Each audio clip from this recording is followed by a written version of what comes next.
Well, yesterday night, Arsenal drew with Nurnberg, 1-1, and it was Bukayo Saka in the 7th minute, and 60 minutes later, we saw the side of Nurnberg equalized through Kanji Okunuchi, and Arsenal just found themselves drawing with this side. Welcome to Rokani Media Football. How are you guys and where you're watching us from? It's a match reaction, though it is going to have to come in late, but I hope you guys are really going to really welcome it with open hands. I go by the names of Rokani David. Smash the like button, comment and share. If at all you're watching us for the very first time, endeavor to subscribe to this channel so as not to miss out on stories that we do upload in here on a daily. Rokani David obviously is my name. I'm sorry for the repetition, but don't forget to subscribe to this channel so as not to miss out on stories that we do upload in here on a daily. Now, yesterday was one of those days that Arsenal came in through and obviously played their first official preseason game, and they drew with Nurnberg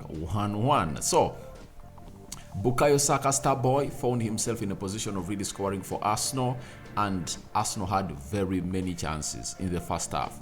They created close to I think 6 or 7, and they had more 2 or 3 clear-cut chances, but they couldn't bury in the back of the net. And what Nurnberg did, they knew that they cannot go foot to foot or toe to toe with Arsenal. They decided to park the bus, play a low block, and obviously hit them on the break. But in the entire first half, they never had any activity in the final third of the pitch. Never did they. And Arsenal was all over them to an extent that Bukayo Saka had close to 4 or 5 shots, into some deflected, some landing onto the goalkeeper, and others going over the bar. Reiss Nelson was another one that really came in through and obviously impressed a lot, and he came in through uncertain because Gabriel Martinelli was not ready to play, and Gabriel Martinelli was not part of this game. Martin Odegaard, Martinelli, Zinchenko, they are not part of this game, and I think Mikel Arteta will obviously tell us the reason as to why these 3 never took part into this beautiful game of football. But Fabio Vieira was another one that played the midfield 3 alongside Thomas Partey and Leandro Trossard, but they did all what they had to do. But it looks like Nurnberg had come in with a low block, and obviously we are not ready to be humiliated like they were humiliated last preseason when Arsenal came and really hit them 5-3 in the full 90. So this time they wanted to really control the damage, and the damage was really controlled, and Arsenal found themselves in a situation of only scoring 1, and they let in 1. Now, the starting 11 had Aaron Ramsdale, Ben White, Jakub Kiwior, Gabriel Magalhaes, William Saliba, Thomas Partey, Trossard, Fabio Vieira, Bukayo Saka, Nketiah, and Reiss Nelson. That was the first 11 that came in through. The second half, he brought in another second 11 that had the likes of Jesus, Balogun, Jorginho, Kai Havertz making his debut for Arsenal.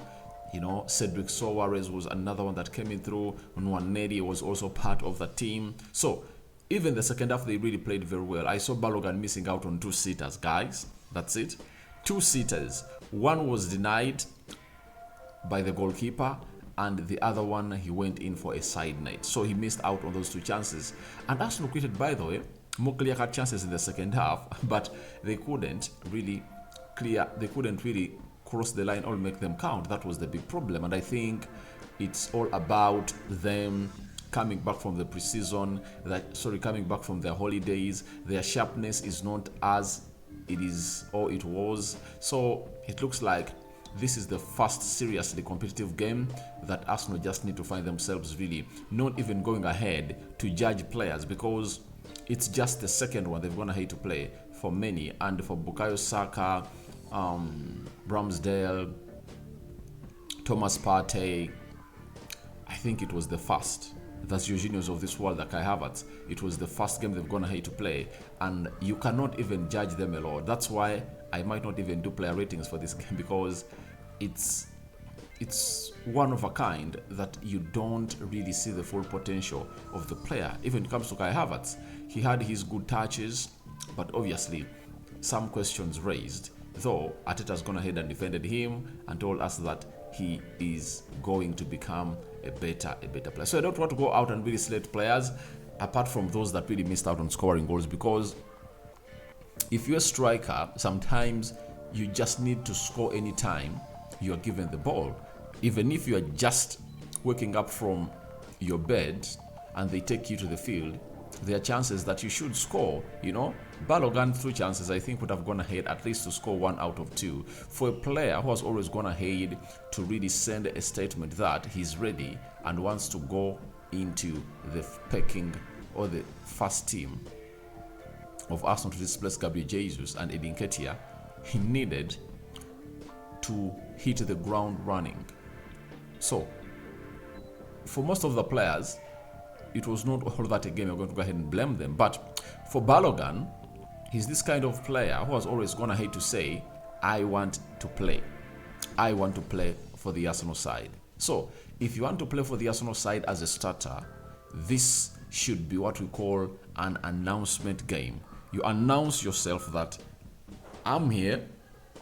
I scored 21 goals in League One, and my first game for Arsenal ever since my return from my long season loan, I've gone ahead maybe to score 1 or score 2 because chances were there for him to score. That is it coming in from the Arsenal game of 1-1, and I think Balogun has been my spotlight. Do you know why he's my spotlight? Because he's competing with almost 4 players in that position. Jesus, Kai Havertz, Nketiah. There are 3 players that are ahead of him as far as Mikel Arteta is really concerned. So he has to compete with all of those, and to compete with them, you have to find yourself scoring chances like those that you get, because the manager will obviously say, I saw Balogun do what he did, but if he's really serious on really sending a message to me, why didn't he score those chances? That is a big question, but we'll wait and see. There are still some other games to go. Arsenal is going to play Wrexham in America. Arsenal is going to play Borussia Dortmund in America. That is it. Arsenal is going to play Barcelona in America. They are going to play Monaco. So they are left with just 4 matches to see to it that they really restart their new season and obviously see what they've got for us here onto the Rokani Media Football. Let's go to a little bit of the stats and show you exactly how stuff happened down there. When you look at that, Nurnberg had 12 shots, Arsenal had 17. 2 shots on target for Nurnberg. They're very clinical, by the way. 2 shots and only 1 crossed the line. For Arsenal, they had 4 shots out of the 17 they had in total. That was really bad. They needed close to 9 shots on target. So it shows you that they lacked some accuracy into the frame of the goal of Nurnberg, meaning that they are not exquisite and their pursuits were really lacking. 34% ball possession by Nurnberg, 66% by Arsenal. As I told you, Nurnberg surrendered the possession to Arsenal. 325 passes completed by Nurnberg and 624 passes completed by Arsenal. 81% passing accuracy and 90% passing accuracy for Arsenal. That was great. 7 fouls by Nurnberg, 11 fouls by Arsenal. 2 yellow cards to Nurnberg and 1 to Arsenal. 0 red cards for both sides. 0 offsides to Nurnberg, 2 for Arsenal. 3 corners for each side.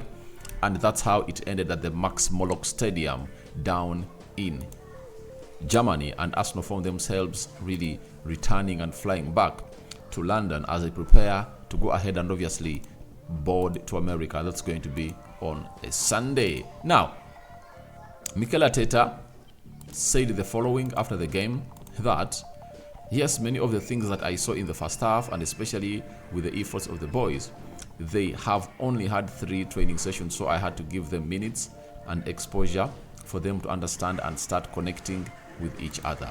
He said, I've seen some good I've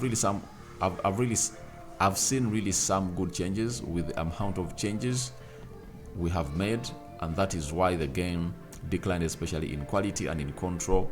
But we knew that was going to happen. So for Arteta, he's really a man who's really strong and believes in his players that they are going to get him to where they want to be. But for me, I'm happy for Bukayo Saka. You know, sometimes if you are to really have a very good start of a season, you just have to silence your doubters. And how do you silence them?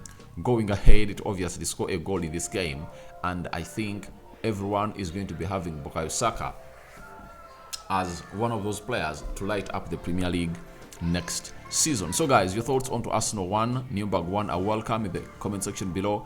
Don't forget to really let me know what has gone ahead to cross your mind after knowing that Arsenal have gone ahead to draw 1-1 with Nurnberg. I cover you all in the precious blood of Jesus Christ. May the living true God protect you abundantly. Rokani David remains my name. Ciao, ciao.